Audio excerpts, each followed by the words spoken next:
Hi friends, ಎಲ್ಲರಿಗೂ ನಮಸ್ಕಾರ. ಮಾಹಿತಿ ವೇದಿಕೆ KGR ಯೂಟ್ಯೂಬ್ ಚಾನಲ್ಗೆ ಎಲ್ಲರಿಗೂ ಕೂಡ ಸ್ವಾಗತ. ನೀವಿನ್ನ ಮಾಹಿತಿ ವೇದಿಕೆ KGR ಯೂಟ್ಯೂಬ್ ಚಾನಲ್ಗೆ ಸಬ್ಸ್ಕ್ರೈಬ್ ಆಗಿಲ್ಲ ಅಂತಂದರೆ ಈ ಕೂಡಲೇ ಸಬ್ಸ್ಕ್ರೈಬ್ ಆಗಿ ಬೆಲ್ ಬಟನ್ ಒತ್ತೋದ್ರ ಮೂಲಕ ನೀವು ಮುಂದಿನ ಒಂದು ವಿಡಿಯೋಗಳ ನೋಟಿಫಿಕೇಷನ್ನ ಪಡ್ಕೋಬೋದು. ಪ್ರತಿನಿತ್ಯನೂ ಕೂಡ ನಾವು ಮಾಹಿತಿ ವೇದಿಕೆ KGR ಯೂಟ್ಯೂಬ್ ಚಾನಲ್ನಲ್ಲಿ ಸ್ಪರ್ಧಾತ್ಮಕ ಪರೀಕ್ಷೆಗಳಿಗೆ ಸಂಬಂಧಪಟ್ಟಂತಹ ಒಂದು ವಿಡಿಯೋಗಳನ್ನ ಅಪ್ಲೋಡ್ ಮಾಡ್ತಾ ಇರ್ತೀವಿ. ಸೊ ಅವು ನಿಮಗೆ ಬಹಳ ಮುಖ್ಯ ಆಗಿರ್ತವೆ. ಸೊ ನೆನ್ನೆ ಅಂದರೆ ಅಕ್ಟೋಬರ್ 3ನೇ ತಾರೀಕು 545 ಪೊಲೀಸ್ ಸಬ್ ಇನ್ಸ್ಪೆಕ್ಟರ್ ಹುದ್ದೆಗಳ ಒಂದು ಲಿಖಿತ ಪರೀಕ್ಷೆ ನಡೀತು. ಬೆಳಗ್ಗೆ 50 ಅಂಕಗಳ ಒಂದು ಡಿಸ್ಕ್ರಿಪ್ಟಿವ್ ಪೇಪರು ಮತ್ತು ಮಧ್ಯಾಹ್ನ 150 ಅಂಕಗಳ ಅಬ್ಜೆಕ್ಟಿವ್ ಟೈಪ್ ಕ್ವಶನ್ ಪೇಪರ್ಗಳಿತ್ತು. ಸೊ ಯಾರ್ಯಾರು PSI ಎಕ್ಸಾಮ್ನ ನಿನ್ನೆ ಅಂದರೆ ಅಕ್ಟೋಬರ್ 3ನೇ ತಾರೀಕು ಬರೆದಿದ್ರು, ಸೊ ಅವ್ರಿಗೆ ಒಂದು ಡೀಟೇಲ್ಡ್ ಒಂದು complete solution along with dates and source where questions come from ಅಂತ ಅಂದ್ಬಿಟ್ಟು, ಅಂದರೆ ಪೊಲೀಸ್ ಸಬ್ ಇನ್ಸ್ಪೆಕ್ಟರ್ ಪರೀಕ್ಷೆ ಪತ್ರಿಕೆ 2ರ ಒಂದು ಕಂಪ್ಲೀಟ್ ಸೊಲ್ಯೂಷನ್ ನಾವು ನಿಮಗೆ ಕೊಡ್ತಾ ಇದ್ದೀವಿ. ಅದ್ರ ಜೊತೆಗೆ ಯಾವ ದಿನಾಂಕದ ಕರೆಂಟ್ ಇವೆಂಟ್ಸ್ಗಳು ಮತ್ತು ಯಾವ ಒಂದು ಸೋರ್ಸ್ನ ಅವರು ಒಂದು ರೆಫರ್ ಮಾಡಿದ್ದಾರೆ ಮತ್ತು ಕ್ವಶನ್ಸ್ಗಳು ಎಲ್ಲೆಲ್ಲಿ ಬಂದು ಅನ್ನೋದನ್ನ ಡೀಟೇಲ್ ಆಗಿ ನಾವು ನಿಮಗೆ ಕೊಡ್ತಾ ಹೋಗ್ತೀವಿ ಒಂದು ವಿಡಿಯೋದಲ್ಲಿ. ಸೊ ಇದು ನಿಮಗೆ ಮುಂದಿನ ಒಂದು ಪರೀಕ್ಷೆಗಳಿಗೆ ಬಹಳ ಹೆಲ್ಪ್ ಆಗುತ್ತೆ. ಯಾಕಪ್ಪ ಅಂತಂದರೆ ಏನನ್ನು ಓದಬೇಕು ಮತ್ತು ಯಾವ ಒಂದು ಏರಿಯಾವನ್ನು ಫೋಕಸ್ ಮಾಡಬೇಕು. ಸೊ ಅದೇ ರೀತಿ ಬಹಳಷ್ಟು ಒಂದು ಕಾಂಪಿಟೇಷನ್ ಭಾಳ ಇರೋದ್ರಿಂದ ಸೊ ಆ ಕಾಂಪಿಟೇಷನ್ಗಳನ್ನ ಎಲಿಮೆಂಟ್ ಮಾಡಬೇಕಾಗಿರುತ್ತೆ. ಸೊ ಕ್ವಶನ್ ಪೇಪರ್ ತೆಗೆಯೋರಿಗೂ ಕೂಡ ಅದೊಂದು ಚಾಲೆಂಜಿಂಗ್ ಜಾಬ್ ಆಗಿರುತ್ತೆ. ಈ ನಿನ್ನೆ ಒಂದು ಪ್ರಶ್ನೆ ಪತ್ರಿಕೆಯನ್ನು ನೋಡಿದ್ರೆ ದಟ್ ಇಸ್ ಹೇಗೆ ಅಂತಂದರೆ ಅಂದರೆ ತುಂಬ UPSC ಕ್ವಶನ್ ಪೇಪರ್ಗೆ ಬಹಳ ಹತ್ತಿರವಾಗಿತ್ತು. ಸೊ ಆ ಒಂದು ಪೇಪರ್ ಆ ರೀತಿಯಾಗಿ ಒಂದು ಕ್ವಶನ್ಗಳನ್ನ ತೆಗೆದಿದ್ರು ಪೇಪರ್ 2ನ.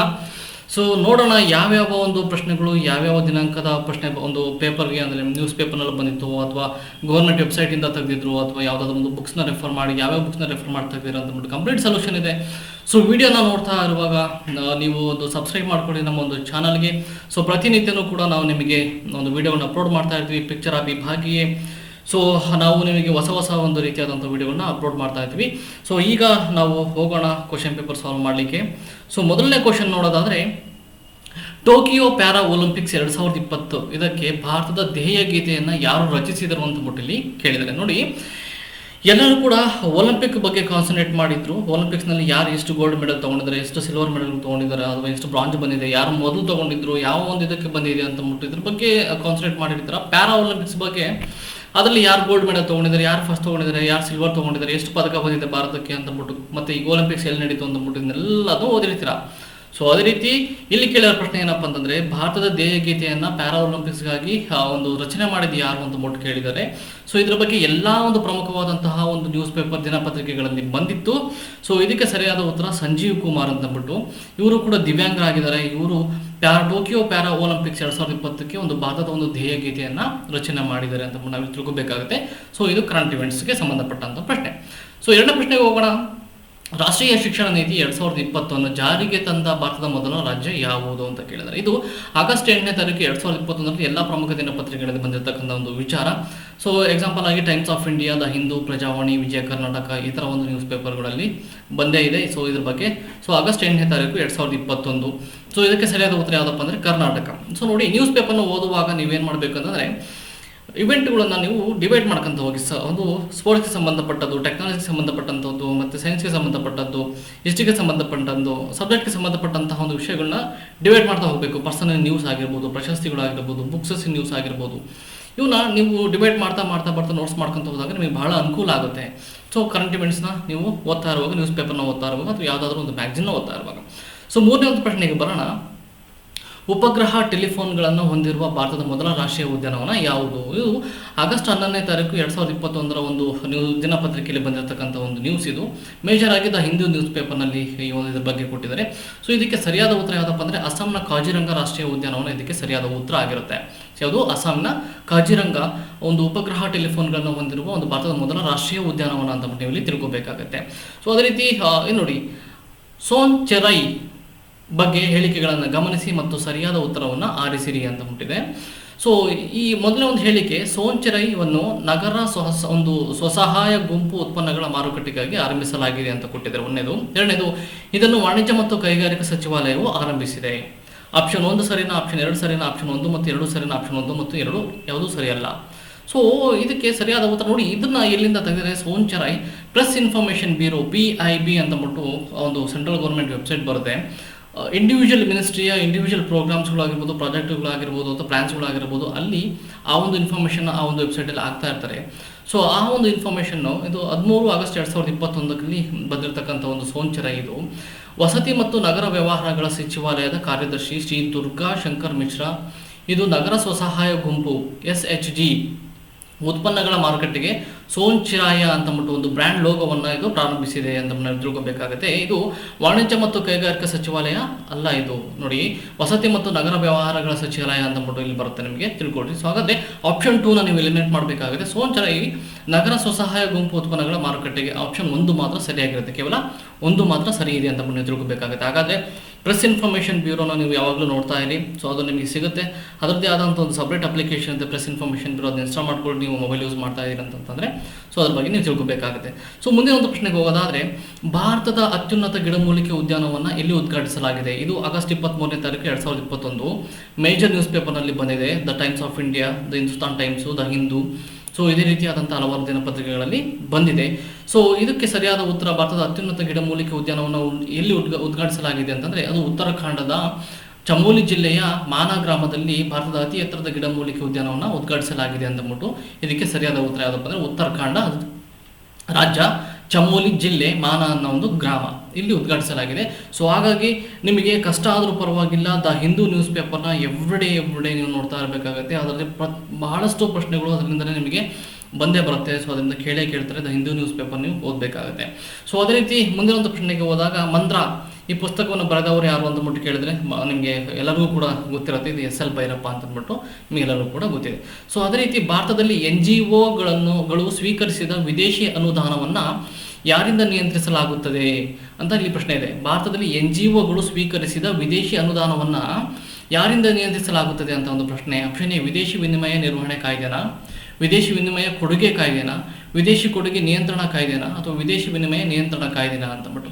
ಸೊ ಇದ್ರ ಬಗ್ಗೆ ದ ಹಿಂದೂ ನ್ಯೂಸ್ ಪೇಪರ್ನಲ್ಲಿ 21 ಜನವರಿ 2021ರಲ್ಲಿ ಇದಕ್ಕೆ ಬಂದಿತ್ತು. ಏನಂದರೆ ಕಳೆದ ಸೆಪ್ಟೆಂಬರ್ನಲ್ಲಿ ವಿದೇಶಿ ಕೊಡುಗೆ ನಿಯಂತ್ರಣ ಕಾಯ್ದೆ, ಅದು ವಿದೇಶಿ ಕೊಡುಗೆ ನಿಯಂತ್ರಣ ಕಾಯ್ದೆ 2010 ಸಂಸತ್ತಿನಿಂದ ತಿದ್ದುಪಡಿ ಮಾಡಲಾಯಿತು ಮತ್ತು ಸ್ಟೇಟ್ ಬ್ಯಾಂಕ್ ಆಫ್ ಇಂಡಿಯಾದ ಹೊಸದಿಲ್ಲಿ ಶಾಖೆಯಲ್ಲಿ ಗೊತ್ತುಪಡಿಸಿದ ಬ್ಯಾಂಕ್ ಖಾತೆಯಲ್ಲಿ ಎಲ್ಲ NGOಗಳು ವಿದೇಶಿ ಹಣವನ್ನು ಪಡೆಯುವುದನ್ನು ಕಡ್ಡಾಯಗೊಳಿಸುವ ಹೊಸ ನಿಬಂಧನೆಯನ್ನು ಇಲ್ಲಿ ಸೇರಿಸಲಾಯಿತು ಅಂತಂದ್ಬಿಟ್ಟು ಇಲ್ಲಿ ಕೊಟ್ಟಿದ್ದಾರೆ. ಸೊ ಇದಕ್ಕೆ ಸರಿಯಾದ ಉತ್ತರ ಯಾವುದಪ್ಪ ಅಂದರೆ ಆಪ್ಷನ್ ಸಿ ಬರುತ್ತೆ, ವಿದೇಶಿ ಕೊಡುಗೆ ನಿಯಂತ್ರಣ ಕಾಯಿದೆ ಅಂತ ಇಲ್ಲಿ ತಿಳ್ಕೊಬೇಕಾಗುತ್ತೆ. ಸೋರ್ಸ್ ಯಾವುದಂದರೆ ದ ಹಿಂದೂ ನ್ಯೂಸ್ ಪೇಪರ್ 21 ಜನವರಿ 2021.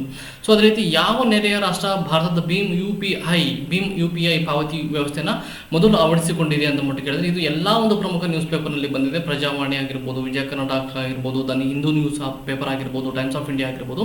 13 ಜುಲೈ 2021 ಈ ಒಂದು ಕರೆಂಟ್ ಇವೆಂಟ್ಸ್ ಡೇಟು. ಸೊ ಇದಕ್ಕೆ ಸರಿಯಾದ ಉತ್ತರ ಯಾವುದಪ್ಪ ಅಂತಂದರೆ ಭೂತಾನ್ ಭಾರತದ ಭೀಮ್ UPI ಪಾವತಿ ವ್ಯವಸ್ಥೆಯನ್ನು ಮೊದಲು ಅಳವಡಿಸಿಕೊಂಡಿತು ಅಂತ ಇಲ್ಲಿ ತಿಳ್ಕೊಬೇಕಾಗುತ್ತೆ. ಮುಂದಿನ ಪ್ರಶ್ನೆಗೆ ಹೋಗೋದಾದ್ರೆ, ಇದೆಲ್ಲರಿಗೂ ಕೂಡ ಗೊತ್ತು, ಜೋಗ ಜಲಪಾತ ಎಲ್ಲಿದೆ ಅಥವಾ ಯಾವ ನದಿಯಲ್ಲಿದೆ ಅಂತ ಕೇಳಿದ್ದಾರೆ. ಇದು ಶರಾವತಿ ನದಿ. ಎಲ್ಲ ಒಂದು ಸೋಷಿಯಲ್ ಸೈನ್ಸ್ ಟೆಕ್ಸ್ಟ್ ಬುಕ್ಸ್ ನೀವು ಓದಿದ್ರಿ ಕರ್ನಾಟಕ ಸ್ಟೇಟ್ ಗೌರ್ಮೆಂಟ್ ಅಂತಂದರೆ ಅಲ್ಲಿ ನಿಮಗೆ ಉತ್ತರ ಸಿಕ್ಕೋಗುತ್ತೆ. ಸೊ ಜೋಗ ಜಲಪಾತ ಅದು ಕಾವೇರಿ ಯಾವುದು ಶರಾವತಿ ನದಿಗೆ ಆಗಿರ್ತಕ್ಕಂಥ ಒಂದು ಜಲಪಾತ ಅದು. ಸೊ RBI ವಸತಿ ಹಣಕಾಸು ಕಂಪನಿಗೆ RBIA ವ್ಯವಸ್ಥೆಯನ್ನು ವಿಸ್ತರಿಸಿದೆ. ಹಾಗಾದರೆ RBIA ಎಂದರೆ ಏನು ಅಂತಂದ್ಬಿಟ್ಟು ಇಲ್ಲಿ ಕೇಳಿದರೆ, RBIA ಅಂತಂದ್ಬಿಟ್ಟು 4 ಫೆಬ್ರವರಿ 2021ರಲ್ಲಿ ಮಿಂಟ್ ಅಂತಂದ್ಬಿಟ್ಟು ಒಂದು ಪತ್ರಿಕೆ ಬರುತ್ತೆ. ಆ ಮಿಂಟ್ ಪತ್ರಿಕೆಯಲ್ಲಿ ಎಕನಾಮಿಕ್ಸ್ ಸಂಬಂಧಪಟ್ಟಂಥ ಅಥವಾ RBIಗೆ ಸಂಬಂಧಪಟ್ಟಂಥ ವಿಚಾರಗಳಲ್ಲಿ ಎಕನಾಮಿಕ್ಸ್ಗೆ ಮತ್ತು ಬಿಸ್ನೆಸ್ಗೆ ಸಂಬಂಧಪಟ್ಟಂಥ ಅಲ್ಲಿ ನ್ಯೂಸ್ಗಳು ಬರ್ತಾ ಹೋಗುತ್ತೆ. ಆಯ್ದ NBFCಗಳು UCBಗಳಿಗಾಗಿ RBI ಅಪಾಯ ಆಧಾರಿತ ಆಂತರಿಕ ಲೆಕ್ಕ ಪರಿಶೋಧನೆಯ ಮಾರ್ಗಸೂಚನೆಗಳನ್ನು ಅನಾವರಣಗೊಳಿಸಿದೆ. ಸೊ RBIA ಅಂತಂದರೆ ರಿಸ್ಕ್ ಬೇಸ್ಡ್ ಇಂಟರ್ನಲ್ ಆಡಿಟ್ ಅಂತಂದ್ಬಿಟ್ಟು, ಅಪಾಯ ಆಧಾರಿತ ಆಂತರಿಕ ಲೆಕ್ಕ ಪರಿಶೋಧನೆ ಅಂತಂದ್ಬಿಟ್ಟು. ಅಪಾಯ ಆಧಾರಿತ ಆಂತರಿಕ ಲೆಕ್ಕ ಪರಿಶೋಧನೆ ಅಂದರೆ ರಿಸ್ಕ್ ಬೇಸ್ಡ್ ಇಂಟರ್ನಲ್ ಆಡಿಟ್ ಅಂತಂದ್ಬಿಟ್ಟು. ಆಪ್ಷನ್ ಎ ಇದು ಸರಿಯಾದ ಉತ್ತರ ಆಗಿರುತ್ತೆ, ರೈಟ್. ಅದಾയത് ಮುಂದಿನ ಒಂದು ಪ್ರಶ್ನೆಗೆ ಹೋಗೋದಾದರೆ, ಕೆಳಗಿನವುಗಳಲ್ಲಿ ಯಾವುದು ವೈಟ್ ವಿಟ್ರಿಯೋಲ್ ಅಂತಂದ್ಬಿಟ್ಟು ಕೇಳಿದೆ. ವೈಟ್ ವಿಟ್ರಿಯೋಲ್ ಅಂತಂದರೆ ನೀರಿನಲ್ಲಿ ಕರಗುವ ಅಂತಂದ್ಬಿಟ್ಟು. ವೈಟ್ ವಿಟ್ರಿಯೋಲ್ ಅಂತಂದರೆ ನೀರಿನಲ್ಲಿ ಕರಗುವ, ಸಾಲ್ಯೂಬಲ್ ಇನ್ ವಾಟರ್ ಅಂತಂದ್ಬಿಟ್ಟು. ಯಾವುದು NCERT ಕೆಮಿಸ್ಟ್ರಿ ಓದಿದವರಿಗೆ ಗೊತ್ತಿರುತ್ತೆ ಇದು. ಸೊ ಇದು ಒಂದು ಸತು ಸಲ್ಫೇಟ್, ಯಾವುದದು ಒಂದು ಸತು ಸಲ್ಫೇಟ್, ಜಿಂಕ್ ಸಲ್ಫೇಟ್ ಅಂತಂದ್ಬಿಟ್ಟು ಕರಿತೀವಿ. ಇದಕ್ಕೆ ಸರಿಯಾದ ಉತ್ತರ ಅಂತ ನಾವು ತಿಳ್ಕೊಬೇಕಾಗಿದೆ. NCERT ಕೆಮಿಸ್ಟ್ರಿ ಬುಕ್ಸಲ್ಲಿ ಇದು ಬಂದಿದೆ. ಕೆಳಗಿನವುಗಳಲ್ಲಿ ಯಾವುದು ಪರಮಾಣು ಬಾಂಬಿನಲ್ಲಿ ಬಿಡುಗಡೆಯಾಗುವ ಶಕ್ತಿಗೆ ಜವಾಬ್ದಾರಿ ಎಂದು ಹೇಳಲಾಗುತ್ತದೆ. ಸೊ ಇದು ಕೂಡ NCERT ಸೈನ್ಸಲ್ಲಿ ಒಂದು ಓದಿದಾಗ ಅಥವಾ ನಮ್ಮ ಒಂದು ಕರ್ನಾಟಕ ಸ್ಟೇಟ್ ಟೆಕ್ಸ್ಟ್ ಬುಕ್ಸ್ನ ಒಂದು ಸೈನ್ಸ್ ಬುಕ್ಸ್ನ ಓದಿದಾಗ ಇದಕ್ಕೆ ಒಂದು ಇಲ್ಲಿ ಸಿಗುತ್ತೆ ನಿಮಗೆ. ನ್ಯೂಕ್ಲಿಯರ್ ಫಿಷನ್ ಮತ್ತು ನ್ಯೂಕ್ಲಿಯರ್ ಫ್ಯೂಷನ್ ಅಂತಂದ್ಬಿಟ್ಟು ಬರುತ್ತೆ. ಪರಮಾಣು ವಿದಳನ ಮತ್ತು ಪರಮಾಣು ಸಮ್ಮಿಳನ ಅಂತಂದ್ಬಿಟ್ಟು. ಈ ಪರಮಾಣು ಬಾಂಬಿನಲ್ಲಿ ಬಿಡುಗಡೆಯಾಗುವ ಶಕ್ತಿಗೆ ಜವಾಬ್ದಾರಿ ಯಾವುದಪ್ಪ ಅಂತಂದರೆ ಪರಮಾಣು ವಿದಳನ ಅಂತಂದ್ಬಿಟ್ಟು, ನ್ಯೂಕ್ಲಿಯರ್ ಫಿಷನ್ ಅಂತಂದು ನೀವು ಇಲ್ಲಿ ತಿಳ್ಕೊಬೇಕಾಗುತ್ತೆ. ಇದಕ್ಕೆ ಸರಿಯಾದ ಉತ್ತರ. ಮುಂದಿನ ಪ್ರಶ್ನೆಗೆ ಹೋಗೋದಾದರೆ, ಕಲ್ಹಣನ ರಾಜತರಂಗಿಣಿಯನ್ನು ಯಾವ ಭಾಷೆಯಲ್ಲಿ ಬರೆಯಲಾಗಿದೆ ಅಂತ ಕೇಳಿದರೆ, ಸೊ ಕಲ್ಹಣನ ರಾಜತರಂಗಿಣಿ ಅದು ಒಂದು ಕಾಶ್ಮೀರದ ಬಗ್ಗೆ ಒಂದು ಉಲ್ಲೇಖವನ್ನು ಮಾಡುತ್ತೆ. ಸೊ ಅದು ಒಂದು ಸಂಸ್ಕೃತ ಭಾಷೆಯಲ್ಲಿದೆ. ಇದು ಸೋಷಿಯಲ್ ಸೈನ್ಸ್ ಟೆಕ್ಸ್ಟ್ ಬುಕ್ಕಲ್ಲಿ ಇದು ಸಿಗುತ್ತೆ ನಿಮಗೆ. ಇದಕ್ಕೆ ಸರಿಯಾದ ಉತ್ತರ. ಯಾವ ಶಾಸನದಲ್ಲಿ ಅಶೋಕನು ತನ್ನನ್ನು ತಾನು ಮಗಧ ರಾಜನೆಂದು ಉಲ್ಲೇಖಿಸುತ್ತಾನೆ? ಇದಕ್ಕೆ ಅಶೋಕನ ಒಂದು ರಾಕ್ ಎಡಿಕ್ಟ್ಸ್ ಶಿಲಾಶಾಸನಗಳು ಬರುತ್ತೆ. ಶಿಲಾಶಾಸನಗಳು ಯಾರ್ಯಾರು ಕಂಪ್ಲೀಟಾಗಿ ಓದಿರ್ತಿರೋ, ಸೊ ಅವರಿಗೆ ಬಬ್ರು ಶಾಸನ ಏನಾದರೂ ಓದಿದ್ರು ಅಂತಂದರೆ, ಆ ಬಬ್ರು ಶಾಸನದಲ್ಲಿ ಒಂದು ಅಶೋಕನು ತನ್ನನ್ನು ತಾನು ಮಗಧ ರಾಜನೆಂದು ಅಲ್ಲಿ ಉಲ್ಲೇಖಿಸಿಕೊಳ್ತಾನೆ ಅಂತ ನಿಮಗೆ ವಿಷಯ ಸಿಗುತ್ತೆ. ಅದೇ ರೀತಿ ಭಾರತದ ಅತ್ಯಂತ ಹಳೆಯ ಪರ್ವತ ಶ್ರೇಣಿ ಯಾವುದು? ಇದೆಲ್ಲರೂ ಕೂಡ ಓದಿರುತ್ತೆ. ಇಂಡಿಯಾ ಫಿಸಿಕಲ್ ಜಿಯೋಗ್ರಫಿ NCERT ಆಗಿರ್ಬೋದು, ಅಥವಾ ಕರ್ನಾಟಕ ಸ್ಟೇಟ್ ಟೆಕ್ಸ್ಟ್ ಬುಕ್ಸ್ಗಳನ್ನ ನೀವು ಏನಾದರೂ ಇಂಡಿಯಾ ಫಿಸಿಕಲ್ ಜಿಯೋಗ್ರಫಿ ಓದಿರ ಅಂತಂದರೆ, ಅಲ್ಲಿ ನಿಮಗೆ ರಾಜಸ್ಥಾನದ ಒಂದು ಆಸುಪಾಸಿನಲ್ಲಿ ಸಿಗುವ ಅರಾವಳಿ ಪರ್ವತ ಶ್ರೇಣಿಗಳು ಏನಿದಾವಲ್ಲ, ಅವು ಭಾರತದ ಅತ್ಯಂತ ಹಳೆಯ ಪರ್ವತ ಶ್ರೇಣಿಗಳು ಆಗಿರ್ತವೆ. ಆಪ್ಷನ್ ಯಾವುದು? B is right answer. ಅದಕ್ಕೆ ಆಪ್ಷನ್ ಬಿ ಅರಾವಳಿ ಪರ್ವತ ಶ್ರೇಣಿಗಳು. ಸೊ ಭಾರತದ ಏಕೈಕ ಖಾಸಗಿ ಅಭಯಾರಣ್ಯ SAI ಅಭಯಾರಣ್ಯ ಎಲ್ಲಿದೆ ಅಂತ ಬಿಟ್ಟು ಕೇಳಿದ್ದಾರೆ. ಸೊ ಅದು ಕೊಡಗುನಲ್ಲಿದೆ ಅಂತ ನಿಮಗೆ ತಿಳ್ಕೊಬೇಕಾಗತ್ತೆ. ಸೊ ಇದೊಂದು ಖಾಸಗಿ ಅಭಯಾರಣ್ಯ, ಭಾರತದ ಏಕೈಕ ಖಾಸಗಿ ಅಭಯಾರಣ್ಯ SAI ಅಂತಂದ್ಬಿಟ್ಟು ಇದು ಕೊಡಗುನಲ್ಲಿದೆ ಅಂತ ನೀವು ತಿಳ್ಕೊಬೇಕಾಗುತ್ತೆ. ಸೊ ಮುಂದಿನ ಒಂದು 17 ಪ್ರಶ್ನೆಗೆ ಹೋಗೋದಾದ್ರೆ, ಹಣದುಬ್ಬರದ ಗುರಿಯನ್ನು ಯಾರು ಹೊಂದಿಸುತ್ತಾರೆ? ಇನ್ಫ್ಲೇಷನ್ ಅಂತಂದ್ಬಿಟ್ಟು ಬರುತ್ತೆ. ಸೊ NCERT ಒಂದು ಬುಕ್ಸ್ಗಳನ್ನು ನೀವು ಓದಿದಿರಿ ಅಂತಂದಾಗ, ಅಥವಾ ಕರ್ನಾಟಕದ ಎಕನಾಮಿಕ್ಸ್ ಟೆಕ್ಸ್ಟ್ ಬುಕ್ಸ್ನ ನೀವು ಓದಿರಿ ಅಂತಂದರೆ, ಇನ್ಫ್ಲೇಷನ್ ಅಂತ ಒಂದು ಚಾಪ್ಟರ್ ಇದೆ. ಆ ಚಾಪ್ಟರ್ನಲ್ಲಿ ಈ ಒಂದು ಆನ್ಸರ್ ಬರುತ್ತೆ. ರಿಸರ್ವ್ ಬ್ಯಾಂಕ್ ಆಫ್ ಇಂಡಿಯಾ ಮತ್ತು ಗೌರ್ಮೆಂಟ್ ಆಫ್ ಇಂಡಿಯಾ ಇವೆರಡೂ ಸೇರಿ ಹಣದುಬ್ಬರದ ಗುರಿಯನ್ನು ಇದು ಮಾಡ್ತವೆ, ಹೊಂದಿಸ್ತಾರೆ ಅಂತ ನಾವು ತಿಳ್ಕೊಬೇಕಾಗುತ್ತೆ. So Reserve Bank of India ಮತ್ತು ಭಾರತ ಸರ್ಕಾರ, ಕೊನೆ ಆಪ್ಷನ್ A ಮತ್ತು C ಇದೆಯಲ್ಲ, ಇದು ಸರಿಯಾದ ಉತ್ತರ ಆಗಿರುತ್ತೆ ಅಂತ ನೀವು ಇಲ್ಲಿ ತಿಳ್ಕೊಬೇಕಾಗುತ್ತೆ. ಭಾರತೀಯ ಭಾಷೆಗಳ ಕೇಂದ್ರ ಸಂಸ್ಥೆ ಎಲ್ಲಿದೆ?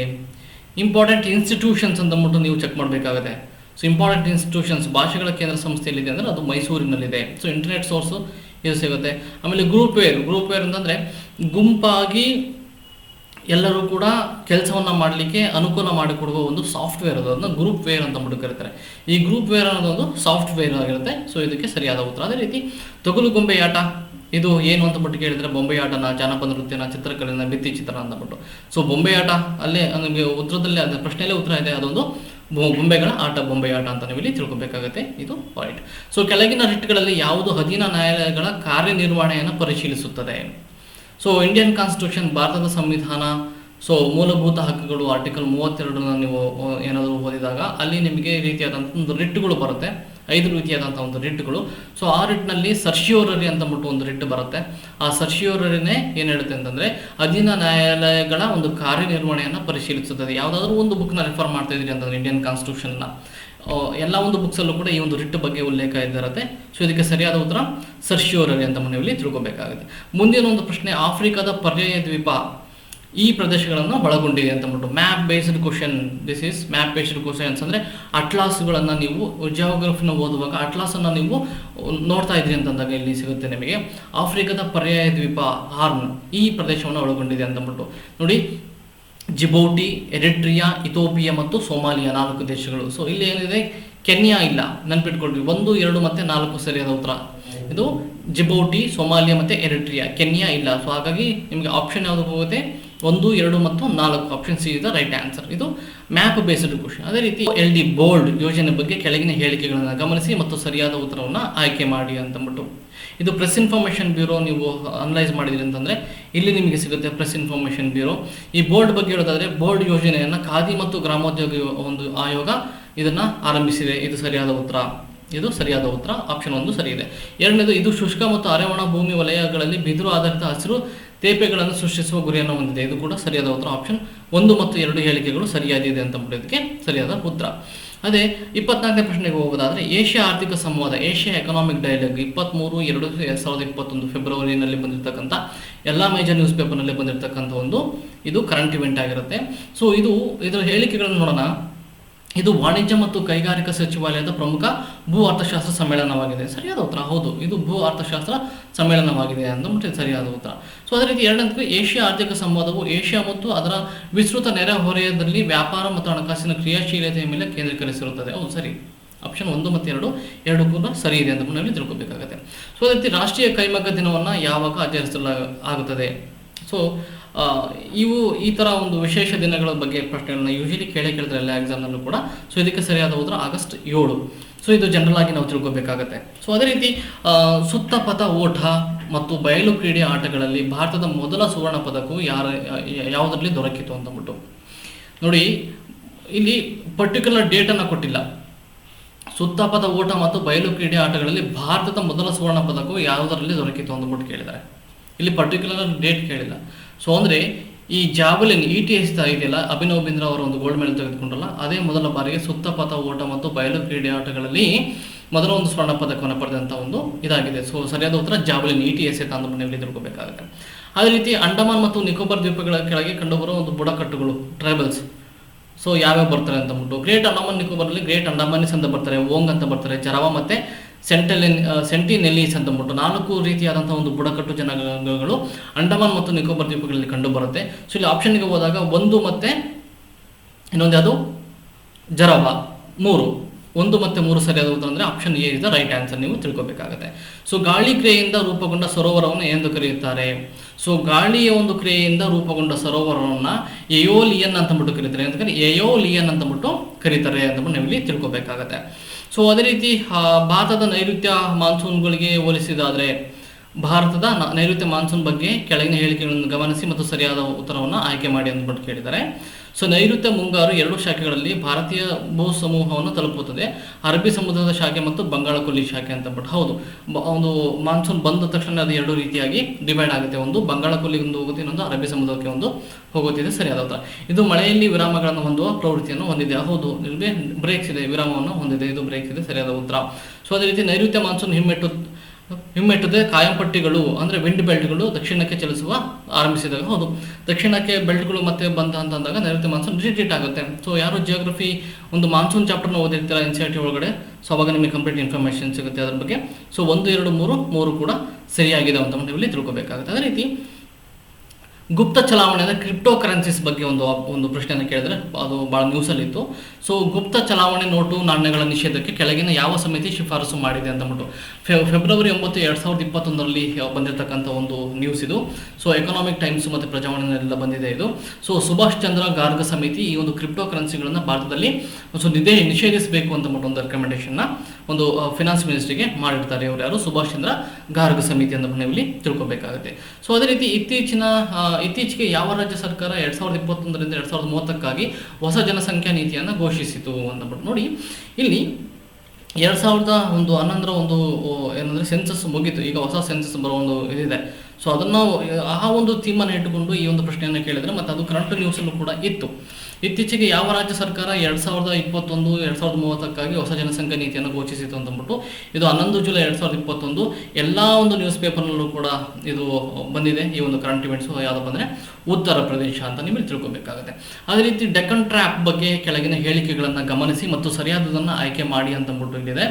ಡೆಕ್ಕನ್ ಟ್ರ್ಯಾಪ್ ಅಂತಂದರೆ ಅದು ಜ್ವಾಲಾಮುಖಿ ಸ್ಫೋಟದಿಂದ ಆಗಿರ್ತಕ್ಕಂಥ ಒಂದು ಪ್ರದೇಶ ಆಗಿರುತ್ತೆ. ಅದು ಯಥೇಚ್ಛವಾಗಿ ಕಪ್ಪು ಮಣ್ಣು ಅದು ಕೂಡಿರುತ್ತೆ. ಡೆಕ್ಕನ್ ಟ್ರ್ಯಾಪ್ 2 ಕೂಡ ಸರಿಯಾಗಿದೆ. ನೋಡಿ, ಜ್ವಾಲಾಮುಖಿ ಸ್ಫೋಟಗಳ ಪ್ರವಾಹ ಡೆಕ್ಕನ್ ಟ್ರ್ಯಾಪ್ ರಚನೆಗೆ ಕಾರಣವಾಗಿದೆ. ಹೌದು, ಡೆಕ್ಕನ್ ಟ್ರ್ಯಾಪ್ನಲ್ಲಿ ಕಪ್ಪು ಮಣ್ಣು ಇರುತ್ತದೆ. ಹೌದು, ನಮ್ದೆಲ್ಲ ಕರ್ನಾಟಕ ಇದೆಯಲ್ಲ, ಕರ್ನಾಟಕದ ಎಕ್ಸಾಂಪಲ್ ಫಾರ್ ಒಂದು ಡೆಕ್ಕನ್ ಟ್ರ್ಯಾಪ್ ಒಂದು ಜ್ವಾಲಾಮುಖಿ ಒಂದು ಇದಕ್ಕೆ ಆಗಿರ್ತಕ್ಕಂಥ ಒಂದು ಎಕ್ಸಾಂಪಲ್ ಭೂಸ್ವರೂಪ ಅದು. Indian physical geography NCERT. So ಇದನ್ನು ನೀವೇನಾದರೂ ರೆಫರ್ ಮಾಡಿದ್ರಿ ಅಂತಂದರೆ ಸೊ ಅಲ್ಲಿ ನಿಮಗೆ ಆನ್ಸರ್ ಸಿಗುತ್ತೆ. ಸೊ ಆಪ್ಷನ್ 1 ಮತ್ತು 2 ಕೂಡ ಸರಿಯಾಗಿದ್ದಾವೆ. ಅದೇ ರೀತಿ 33ನೇ ಪ್ರಶ್ನೆಗೆ ಬಂದಾಗ ಭಾರತೀಯ ಪ್ರಾಕೃತಿಕ ಕೃಷಿ ಪದ್ಧತಿ BPKPಯ ಬಗ್ಗೆ ಕೆಳಗಿನ ಹೇಳಿಕೆಗಳನ್ನು ಗಮನಿಸಿ. ಇದು ಪ್ರೆಸ್ ಇನ್ಫಾರ್ಮೇಷನ್ ಬ್ಯೂರೋದಲ್ಲಿ ಸಿಗುತ್ತೆ ನಿಮಗೆ. ಸೊ ಇಲ್ಲೇನಿದೆ, ಇದು ಪ್ರಧಾನಮಂತ್ರಿ ಫಸಲ್ ಭೀಮಾ ಯೋಜನೆ ಒಂದು ಉಪಯೋಜನೆ ಆಗಿದೆ. ಎರಡನೇದು, ಇದು ಸಾಂಪ್ರದಾಯಿಕ ಸ್ಥಳೀಯ ಪದ್ಧತಿಗಳನ್ನು ಉತ್ತೇಜಿಸುತ್ತದೆ. ಇದು ಸಂಶ್ಲೇಷಿತ ರಾಸಾಯನಿಕ ಒಳಹರಿವನ್ನು ಒದಗಿಸುವಿಕೆಯನ್ನು ಒಂದು ಹೊರಗಿಡಲು ಒತ್ತು ನೀಡುತ್ತದೆ. BPKP ಅಡಿಯಲ್ಲಿ ಕ್ಲಸ್ಟರ್ ಗೊಂಚಲು ರಚನೆಗೆ 3 ವರ್ಷಗಳ ಕಾಲ ಹಣಕಾಸಿನ ನೆರವು ನೀಡಲಾಗುತ್ತದೆ. ಇಲ್ಲಿ ಹೇಗೆ ಎಲಿಮಿನೇಟ್ ಮಾಡೋದು ನೋಡ್ರಿ, 1, 2, 3, 4 ಕೊಟ್ಟಿದ್ದಾರೆ. ಸೊ ಇದರಲ್ಲಿ ಒಂದರ ತಪ್ಪಿರಬೇಕು, ಎಲ್ಲದೂ ಕೂಡ ಸರಿಯಾಗಿರಲಿಕ್ಕೆ ಚಾನ್ಸ್ ಇಲ್ಲ. ಯಾಕಂದರೆ 1, 2, 3, 4 ಅಂದ್ಬಿಟ್ಟು ಇಲ್ಲಿ ಆಪ್ಷನ್ ಇಲ್ಲವೇ ಇಲ್ಲ. ಸೊ ಯಾವುದಾದ್ರೂ 1 ತಪ್ಪಿರಬೇಕು ಅಥವಾ 2 ತಪ್ಪಾಗಿರಬೇಕು ಅಥವಾ 3 ತಪ್ಪಾಗಿರಬೇಕು. ಸೊ ಎಲ್ಲವೂ ಕೂಡ ಸರಿಯಾಗಿರಲಿಕ್ಕೆ ಚಾನ್ಸ್ ಇಲ್ಲ. ನೋಡಿ, ಇದು ಪ್ರಧಾನಮಂತ್ರಿ ಫಸಲ್ ಭೀಮಾ ಯೋಜನೆ ಒಂದು ಉಪಯೋಜನೆ ಇದೆಯಲ್ಲ, ಇದು ತಪ್ಪಿದೆ. ಇದು ಅದರ ಒಂದು ಉಪಯೋಜನೆ ಅಲ್ಲ. ಇದು ಇನ್ನು ಉಳಿದವು 2, 3, 4 ಏನಿದ್ರೆ ಇದು ಸರಿಯಾಗಿದೆ. Option D is right answer. ಇದು ಪ್ರೆಸ್ ಇನ್ಫಾರ್ಮೇಷನ್ ಬ್ಯೂರೋ ಇಲ್ಲಿಂದ ಬಂದಿರತಕ್ಕಂಥ ಒಂದು ಪ್ರಶ್ನೆ ಇದು. ಮುಂದಿನ ಒಂದು ಪ್ರಶ್ನೆಗೆ ಹೋಗೋದಾದರೆ 34, ನಾಸಾ ದ ವೈಪರ್ ಮಿಷನ್ ಅನ್ನು ಅನ್ವೇಷಿಸಲು. ಯಾವುದಕ್ಕೆ ಇದು ವೈಪರ್ ಮಿಷನ್ ಇದೆ ನಾಸಾದು ಅಂತಂದರೆ 29 ಏಪ್ರಿಲ್ 2021ರಲ್ಲಿ ಇದ್ರ ಬಗ್ಗೆ ಒಂದು ಬಂದಿತ್ತು ನ್ಯೂಸು. ಎಲ್ಲ ಮೇಜರ್ ನ್ಯೂಸ್ ಪೇಪರ್ನಲ್ಲಿ ಇದು ಸಿಕ್ಕಿದೆ, ಒಂದು ಕಂಟೆಂಟ್ ಬಂದಿದೆ. ಸೊ ಇದು ಚಂದ್ರನ ದಕ್ಷಿಣ ಧ್ರುವದ ಅನ್ವೇಷಣೆ ಬಗ್ಗೆ ಕುರಿತಾದಂಥ ಒಂದು ಇದು ಮಿಷನ್ ಇದೆ. ಯಾವುದು ವೈಪರ್ ಮಿಷನ್ ಅದಕ್ಕೆ ಸಂಬಂಧಪಟ್ಟಿದೆ. ನಾಸಾದ volatile investigation polar exploration rover ಅಥವಾ ವೈಪರ್ ಇದು ಮೊಬೈಲ್ ರೋಬೋಟ್ ಆಗಿದ್ದು ಅದು ಚಂದ್ರನ ದಕ್ಷಿಣ ಧ್ರುವದ ಸುತ್ತಲೂ ಕಾರ್ಯಾಚರಣೆಯನ್ನು ಮಾಡುತ್ತದೆ. ಅದು ಚಂದ್ರನ ದಕ್ಷಿಣ ಧ್ರುವ ಅಂತ ನೀವು ತಿಳ್ಕೊಬೇಕಾಗುತ್ತೆ. ಅದೇ ವಿಜ್ಞಾನಿಗಳು ಬ್ರೂಮ್ ಬೆರಟಿಯೆನ್ಸಿಸ್ ಎಂಬ ಹೆಸರಿನ ಮೋಸ್ ಜಾತಿಯ ಒಂದು ಪ್ರಕಾರವನ್ನು ಶೋಧಿಸಿದ್ದಾರೆ. ಅದು ಎಲ್ಲಿದೆ ನೋಡಿ. ಈ ಒಂದು ಟೈಮ್ಸ್ ಆಫ್ ಇಂಡಿಯಾದಲ್ಲಿ 8ನೇ ತಾರೀಕು ಜುಲೈ 2021ರಲ್ಲಿ ಇದು ಬಂದಿತ್ತು. ಈ ಪ್ರಭೇದಕ್ಕೆ ಬ್ರೂಮ್ ಭಾರತೀಯ ಜೆನ್ಸಿಸ್ ಎಂದು ಹೆಸರಿಸಲಾಗಿದೆ.